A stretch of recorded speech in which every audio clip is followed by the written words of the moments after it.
Welcome to Conversations. I'm your host, Mel McKay. Communities form when we get to know one another, where we come from, what we aspire to be, and what better way to do so than through the arts. Today I'm joined by Kelly Cousins from the Pleasanton Cultural Arts Council to find out what this unique nonprofit is doing to enrich the city. Hi Kelly, how are you? Hi Mel, nice to be here. Welcome back to the show. It's nice to have you. So tell us some of the ways Pleasanton Cultural Arts Council supports the artistic endeavors here in the Tri-Valley. Okay, for over 44 years we've been a nonprofit, so we've had a lot of time to develop different programs and facilities and support the arts in our community and in the schools. So one of the categories is facilities. We've helped get the Cultural Arts Building going at Black Avenue. We remodeled the Amador Theater to put that in better use. And also we gave seed money and helped get an organization started to develop the Firehouse Arts Center. So those are our facilities that we participated in. We also do a lot of public art support, and one of the pieces that we've helped fund and raise money for is the Bicentennial Mosaic on Main Street. We have another art piece at the Senior Center, the Aquatic Center, the art piece in front of that, and also the Cultural Arts Building is Arc Suspension. It's a large metal sculpture. But also we encourage more art coming forward and work collaboratively with the Harringtons, who have put a lot of money and art in our community. So we are working with the city and the Harringtons to help see that we can have future projects too going forward and art installations. Oh, so important. Let's highlight some of the recent work that you've been able to bring to life. I mean, you mentioned so many there, and obviously we've got a night in Paris coming up. And is there anything else you'd like to highlight before we jump into the fundraiser? Oh yes, we've done we had another grant project that we work with the city and get grant money and then contract with artists. And we got two murals put on the other side, the north side of the Cultural Arts Building. This was during a time in COVID and everybody was kind of clustered at home, and these are two very colorful, joyful representations of being outside in nature and then being together. Additionally, we did the Banners Project, which was 5 banners. They were 3 feet by 5 feet with different arts youth groups to sort of paint their interests and their group identity. So we had an unveiling at the Firehouse Arts Center and showcased the student work, and hopefully we can show those again through Pleasanton Unified School District and other opportunities. Oh, so wonderful. You've enriched so many lives. Thank you. Amazing. So let's talk about your wonderful Paris, I know I should say Paris themed event. Your outfit is perfect. Tell us all about it, Kelly. Well, we decided in order to raise some money to help support the programs that we have, ongoing programs and educational grants, that we would have a night that's different from most fundraisers. We would have the Cool Tones Big Band playing, and for listening and dancing enjoyment, we'd have French-themed food. So we have a great caterer on the vine caterer. We have donations for wine from the Wentes, so we would be selling wine, and then we also have an immersive street scene in Paris. We're going to have artist paintings and painting. We're going to have souvenir shops that feature French-themed kind of trinkets. We will have a silent auction. We'll have an accordion player playing French music in a traditional fashion, and even a fortune teller.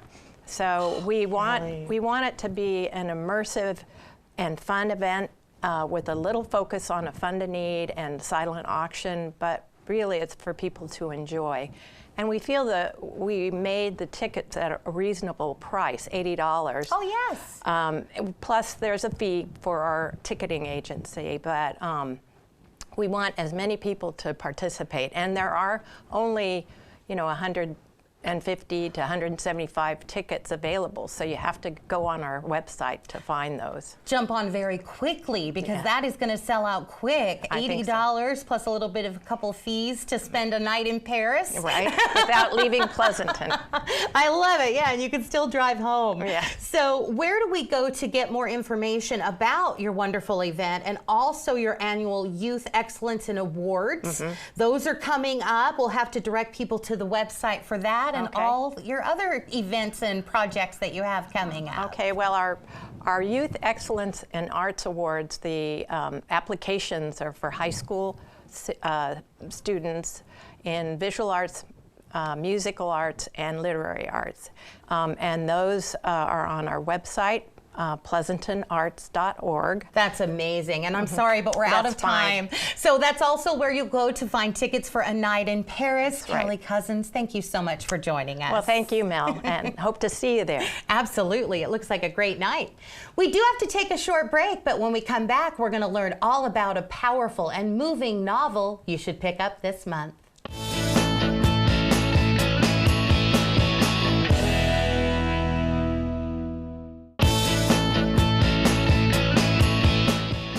Welcome back to Conversations. I'm your host, Mel McKay. This month, the Livermore Public Library is exploring Native American heritage with its annual Livermore Reads Together program. I'm here now with librarian Paul Sevilla to learn more. Welcome to the program, Paul. Thank you for having me. So tell us more about this year's chosen book, There by Tommy Orange. What's this about, and what is the theme it explores? Yes, well, There is the debut novel by Cheyenne and Arapaho author Tommy Orange. And this multi-generational novel follows 12 characters from Native communities, all traveling to the big Oakland powwow, and all connected in ways they may not yet realize. And together, their chorus of voices tell us about the plight of the urban Native American with a painful and complex history and their struggle to live in today's world. The strength of the novel is really Tommy Orange's brilliant writing. Wow, I look forward to reading it. It sounds very interesting. Compelling read.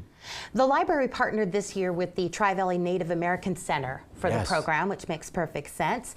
Tell us how that came about. Well, Tri-Valley Native American Center curated the list of books that the community voted on, including There. And last year, the community voted the featured book online and in person. And There got the most votes and won the day. And in addition to that, they're also displaying a month-long display of Native American art at the Civic Center Library Art Gallery. And they're also presenting programs for all ages at the library. Oh, this is going to be amazing. I'm so excited to see it. So there are a lot of ways that March is honoring Native American heritage with the themes not only in There, but there are other events happening this month. Can you highlight some of those for us, Paul? Yes. In collaboration with Tri-Valley Native American Center, we're kicking off Livermore Reads Together with a small powwow at the library. We're also hosting a kids beadwork classes. Love it. With Tina Henson at the Tri-Valley Native American Center at all library locations for kids grades 1 through 5. And also a Dreamcatcher workshop for teens, also with Tina Henson at Rincon Branch Library. And we're also hosting poetry readings and film screenings at the library. Oh, I love it. I'm not a kid, but I want in on that dream catcher session. Yeah. You're welcome. Now, Paul, I am an avid reader. Like, I have to intake more books than I do food and water. It's like part of my life. And I've started doing more of the Kindle reading because I can read it anywhere, anytime, and I don't have to remember to pick up that book. As we encourage people to read there during Livermore Reads Together, what types of mediums is this book available at the library? Well, it's available to check out in a variety of formats, such as a print, of course, e-books and e-audiobooks, and also books on CDs. And we're also going to have it a Spanish version of the book and a large type version of the book. So it'll be available in a variety of formats for people to check out, and anyone can get a library card. That's why I like the ebooks, because the older I get, the bigger I can make that font. Yeah, yeah, I love the ebooks too. So the library always has so much going on. I mean, Absolutely. The programs that Yeah. you guys put together are so amazing. Are there any that you would like to highlight beyond Yes. our Livermore Reads Together coming up later in 2024? Yes, we have always have a lot of programs happening at the library, and this spring we're going to have story times at the park. We're going to have a Nature Nearby program in collaboration with LARPD.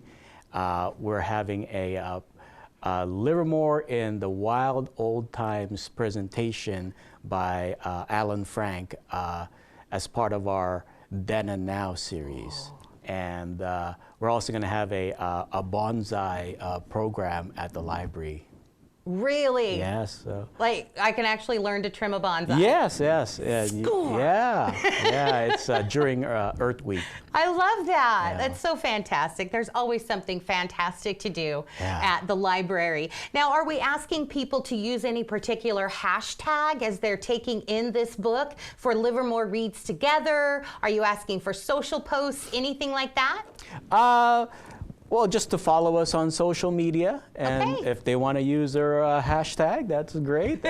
Or we're on Facebook and Instagram, and yeah, they can tag us with their pictures or Excellent. postings. So. Yeah, show off that you're reading There Yeah, by Tommy absolutely, Orange. yeah, We should that's a brag great more idea. when we read. It's a good accomplishment. Yeah, and that's a really it's a compelling read, and you'll enjoy it. Wonderful. So where do we go for more information for everything that's happening throughout all the locations of the Livermore Library throughout the month of March? They can go online, visit our website at library.livermoreca.gov. So follow us on social media. They can drop by at locations and give us a call at 925-373-5500. There you go. We got it covered for every possible way Absolutely, to contact yeah. you. Thank you so much, Paul. Thank you. Stay with us. When we come back, we'll discuss all things air quality with a local nonprofit.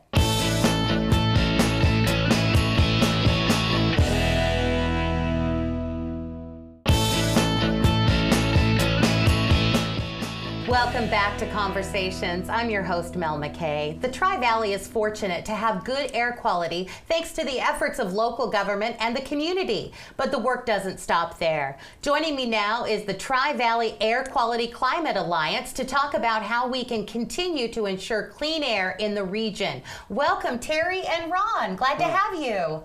Thank you. Yeah, good to be here. So the Tri-Valley Air Quality Climate Alliance has been working with the community the last few years. How did you get started as a nonprofit? And then you evolved into a nonprofit, forgive me. That's right. We got started with a fellow named Bruce Daggy who worked with Carla Brown on the Energy and Environment Committee with the City of Pleasanton, and actually Terry was on that committee too, and another member, Lorene Green. And they found out about a Bay Area Air Quality Management District community health program, a pilot project that was a grant to certain areas of the Bay Area, the 9-county Bay Area Air Quality Management District, that had some kind of air quality problem. And it turns out, as you say, in the Tri-Valley, our air quality is really great most of the time, but because we are in an air shed surrounded by topography, and because we receive emissions from the inner Bay Area on the sea breeze, we have some air quality problems that the district would like us as a community to take the last mile and take some action and see what we can do with the community, the businesses, civic organizations, the cities, and work together to basically reduce some of the key emissions, and we'll talk about those a little bit. You know, definitely there are some unique air quality issues here, like you talked about emissions blowing in from the big city, but also I imagine commuters are one of those as well as people commute to their jobs. But that's a question for you. What are some of the other unique air quality issues we face in the Tri-Valley? Well, it turns out we have basically 3 problems. The first one we're kind of alluded to is summer ozone. May to October, sea breeze brings emissions from primarily from automobiles from the inner Bay Area, and they will sit in the Tri-Valley. We add emissions primarily from 580 and 680 freeway traffic, but also local traffic, and those create ozone and with the nice summer sunshine. So that's one key problem, and the answer to that is reduce emissions, and we could talk about that. But the second problem is in winter, and we've had some of these periods, which we call stagnation periods. The high pressure sits on us and traps the air in the valley. So nighttime, sometimes the fine particles, the particulate matter, we call it PM 2.5 because that's its size, can collect in the valley. We have some local emissions from sources that will cause problems. The third problem comes from outside. It's the wildfire smoke plumes, and those have created the worst air quality that we've ever experienced in 2018 and 2020. Yeah, it's been rough. Also, I'm very curious about this. How do calm winds affect our air quality? So basically, that's actually my field. I'm an atmospheric scientist in air quality, and I do computer simulations of Lawrence Livermore Lab of major catastrophic releases. We call the worst case dispersion, the most concentrated air pollution from a source occurs when the wind speed is low, because it just doesn't disperse when you think about it. So that makes perfect sense. Yeah. It doesn't blow out, so it just stays there. And it turns out that about almost 30% of the time, the winds are below 2 miles an hour in the Tri-Valley. We have a lot of low wind speeds. Yeah, for sure. Yeah. How have you worked with local governments to ensure that we have clean air in our communities? So we understand the source of emissions, and one way for us to work with them is to help reduce our emissions. The state law, AB 1346, have gotten the whole state to transition out of gas power landscaping equipment, which is in the Tri-Valley is one of the source of local emissions. And our organization have helped with that transition by giving away grants, basically City of Pleasanton, City of Livermore, and the Livermore Unified School District, just to help them get started on this transition and electrify landscaping equipment. Excellent. That's huge. What about an alliance to help residents get through the transition to being zero emission and clean vehicles? Because we've made a lot of progress when it comes to technology. It's just about being able to afford putting in those air-saving quality vehicles and appliances. Right. So the Air District has a Clean Car for All program, and it's helped low-income households make that transition to buy an electric vehicle. And so you can find more about that on their website. For us as an organization, we've been working with more at the city level and the larger local community to educate people about even the little actions they can take, like if public transportation, if you don't have to, drive a car, or on days when we have spare air day, don't drive. If you can work from home, work from home. So that's a few ways we work to help get the word out. You do a great job with that. You really do. We are always on top of the spare the air alerts and ready to encourage people to telecommute or bike to work if they do have to. Stay with us. We do have to take a short break, but when we're back, we'll hear more from the Tri-Valley Air Quality Climate Alliance.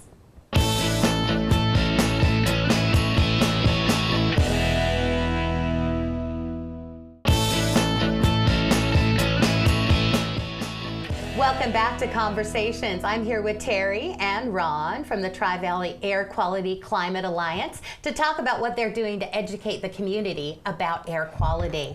Now, you have an annual survey to gauge our community's understanding of air quality issues. I am very interested in the results. What do they tell us? Well, our most recent survey, 75% of our respondents feel somewhat to very concerned about wildfires. And fortunately, about 70% of those respondents are taking some kind of measure to protect themselves, to smoke-proof their homes or protect their homes. Yeah, the wildfires here are crazy. Hopefully with the wet winter and the fact that we're out of the drought, we won't have such an intense fire season, we can hope. Now you also offer some internships. Tell us a little bit about the details on that. Well, one intern actually just completed a research paper using county health data, hospital visits during wildfires versus not during wildfires to show the actual quantitative effect on people in the Tri-Valley of the 350,000 residents. It's really interesting. An intern got to do that. Yeah. How fun! Yeah, you guys make them do more than answer phones. I like it. Well, most of our interns are very involved, engaged students who want to do something and not sit back and feel helpless. Yeah. So they help us with our outreach educational efforts, and you know, they're very curious and they're very, very involved. I love that. We'll save the world together. One of the biggest outreaches and collaborations we do, we're fortunate to have Quest Science Center in Livermore, so we collaborate with them on outreach in the Stockman's Park, but also at the annual April 13th this year. April 13th? Yes. Got that right? Innovation Fair at the Alameda County Fairgrounds. Love it. Yeah. That is so great.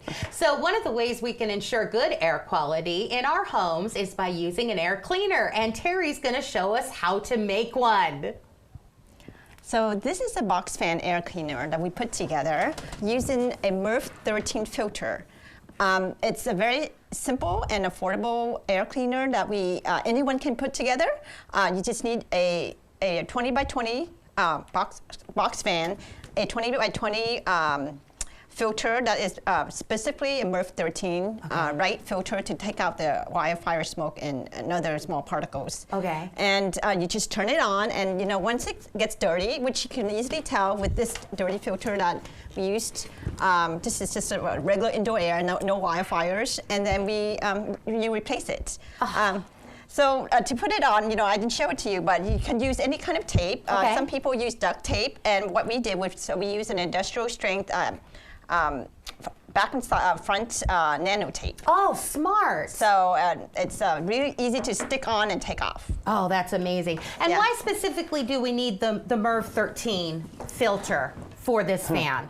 So MERV 13 is specifically designed to remove wildfire smoke particles and very small particles that we want to keep out of our home during the wildfire season. Well, now I realize I've been using the wrong filter. I got new filters to protect from the last round of wildfires, and no wonder my asthma was still bothering me. Thank you. Yeah. MERV 13. Yes. Okay, so simple to make that box fan. Anybody can do it. And about how long would you check the filter? Like every couple of weeks, every week? It depends on the air, right? On how close you are to that wildfire smoke and stuff like that. Because the filter is there, visually, you can just check it anytime. Just go into the room and you can see the difference between one that's dirty and one that's not. For sure. If it's looking anything but white, change it. Well, thank you both for showing us how to build our own air filter and letting us know where we stand with air quality. Where do our viewers go to learn more information about everything you guys have going on? So we have a website, www.tvaqca.org. Okay. Tri-Valley Air Quality Climate Alliance. I love that. That's wonderful. Well, thank you so much for being here. That'll do it for this edition of Conversations. I hope you've enjoyed it as much as I have. If you did, please visit us at facebook.com/tv30.org and click that like button. From all of us here at Conversations, I'm Mel McKay. Thanks for joining us.